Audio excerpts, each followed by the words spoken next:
Hello everyone. In this video, I'll show you how to download, install and set up Java on Windows 11 step by step.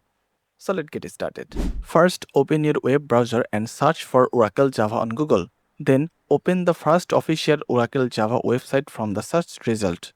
Click on the Download Java button. Then scroll down and select the latest JDK version. Next, choose Windows and download the x64 installer.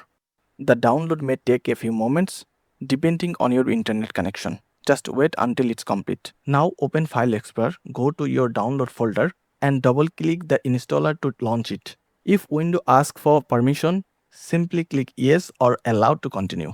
As you can see, the Java setup window has opened. Simply click next to the installation steps, then click install to complete the setup.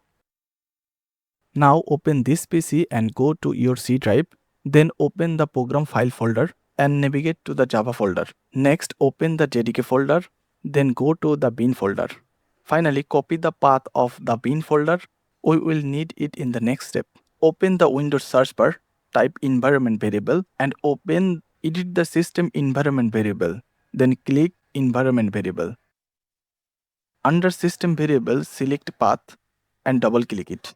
Click new, paste the bin folder path you copied earlier, and then click OK to save the changes.